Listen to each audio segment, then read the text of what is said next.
meus irmãos, minhas irmãs. Estou aqui mais uma vez para esclarecer algumas questões, responder algumas perguntas que vocês estão me enviando para que a gente bata um papo por aqui em alguns minutos. Essa pergunta me foi enviada pela minha querida Irivânia e é sobre a oração. Deixa eu ler a pergunta que ela me fez aqui. Bom dia, querido. Eu queria saber sobre a oração. O que é orar? Por que orar? Quando orar? Como orar por uma pessoa que está doente, se eu sei que ela vai morrer? Como orar por uma pessoa com depressão, se o que ela precisa fazer ela não faz? Como orar por um casamento de uma pessoa que eu sei que está já acabando ou que já acabou faz tempo? Como pedir por uma porta de emprego para alguém se eu sei que ela não está se capacitando, nem mesmo procurando? Não sei mais o que orar, por que orar e como orar. Pois bem, muitas perguntas, né? Então é difícil talvez eu conseguir dar conta de todas essas perguntas num vídeo que se pretende curto e de rápida duração. Mas eu vou primeiro começar por uma explicação fundamental sobre a oração. A oração, ela não é uma barganha, ela não é um negócio, ela não é um comércio com Deus. Pode ser que em algumas religiões ela funcione como um comércio com Deus, mas no caminho do Cristo, a oração não se trata de um comércio com Deus. Portanto, qualquer oração feita com a intenção de adquirir um benefício independente da vontade de Deus, ou crendo que basta ser feita associada a algum tipo de sacrifício para obter benefício do Senhor, já não carrega o Espírito de Jesus e já não é uma oração conforme o Evangelho. Orar conforme o Evangelho é estar diante de Deus, é se colocar diante de Deus, é confessar diante de Deus, é andar com Deus. A oração nada mais é do que um caminho de fé. E nesse caminho de fé, uma vez que se entende que Deus é um ser pessoal, com ele se estabelece uma relação que envolve emoções, uma relação que envolve palavras, uma relação que envolve confissões, uma relação que envolve uma entrega. Portanto, a oração é uma espécie de entrega, é uma espécie de entrega confiante em Deus, é uma espécie de acomodação da própria mente a Deus. Portanto, não se trata de uma relação apenas de pedir ou mesmo de agradecer, e sim de todas as coisas. Horas a oração vai ser um clamor, ora a oração vai ser uma gratidão, um agradecimento, ora a oração vai ser um silêncio, uma caminhada silenciosa com Deus, mas mergulhado na compreensão de que Ele está em tudo e em todos. Então, compreendendo que oração é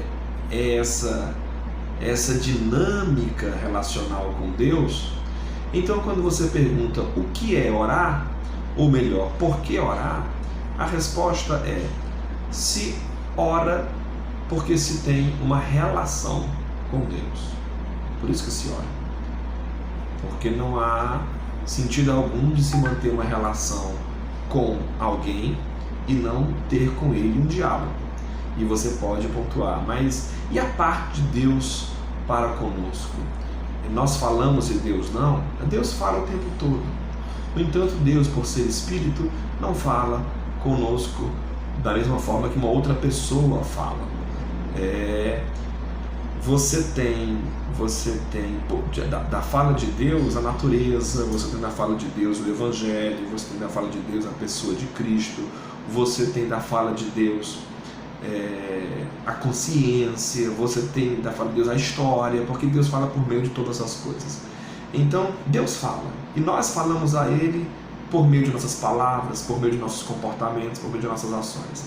Então, por que se ora? Se ora porque se anda com Deus, se ora porque se tem uma relação com Ele.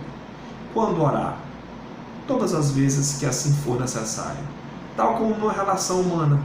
Quando se conversa com alguém, ora, quando se convive com essa pessoa, não faz sentido conviver com uma pessoa e não conversar com ela.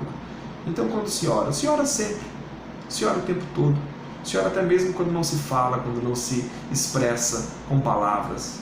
Se ora o tempo todo. Por isso que as Escrituras nos aconselham a orar sem cessar. Não é falar sem cessar, não é pedir sem cessar. É estar nesse estado de relação, nesse estado de intimidade com Deus. Como orar por uma pessoa que está doente se eu sei que ela vai morrer? Apresentando o seu desejo de bem, o seu desejo do melhor, colocando tudo diante da vontade de Deus. Se eu tenho desejo que aquela pessoa se cure, eu oro nessa direção, eu apresento o meu desejo ao Senhor. Veja como Jesus orou lá no Getsemane. Ele sabia até mesmo da vontade de Deus, mas ele disse: Senhor, se possível for. Ele apresentou diante do Pai as próprias angústias, os próprios desejos. Então você ora mesmo sabendo que o resultado pode ser outro, com a humildade de quem coloca diante de Deus a possibilidade de transformar toda e qualquer realidade. Assim você ora por uma pessoa com depressão, certo? Mesmo que ela não faça o que precisa fazer, você pede a Deus que a ilumine, que peça a Deus que a desperte, peça a Deus que crie algum meio dessa pessoa fazer o que deve ser feito. E em todos os casos que você citou na sua pergunta, como por exemplo no casamento, você não pode orar para um casamento que já acabou? Claro que pode, desde que seu desejo seja de reconciliação, de renovo, de transformação. Ou seja, a oração não é uma determinação sobre o que Deus fará, é uma expressão do nosso desejo, da nossa vontade, do nosso bem-querer aos outros ou a nós mesmos. Portanto, independente se o tema é emprego, se o tema é casamento, se o tema é saúde, a oração é uma expressão nossa diante de Deus, que envolve emoções, desejos, interesses, necessidades, e não uma determinação sobre o que Deus fará.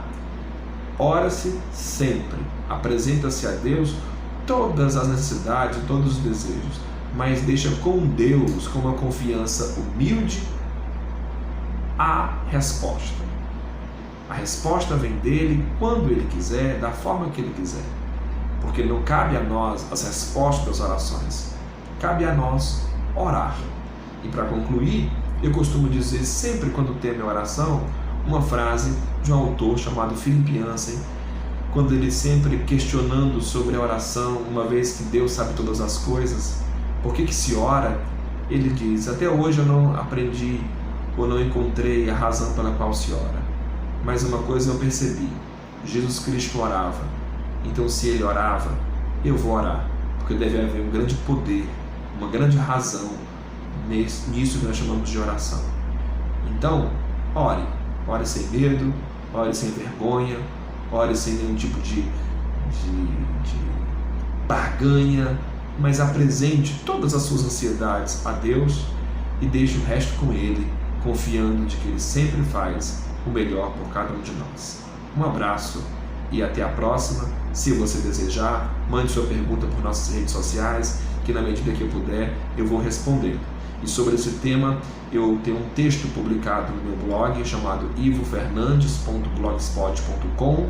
Se você colocar no Google, com certeza você encontrará um texto que tem o seguinte título: A Oração sob Análise. É um texto muito interessante que eu aconselho você a ler. Então, estou aqui à sua disposição para responder as perguntas que eu puder responder. Um abraço e até a próxima.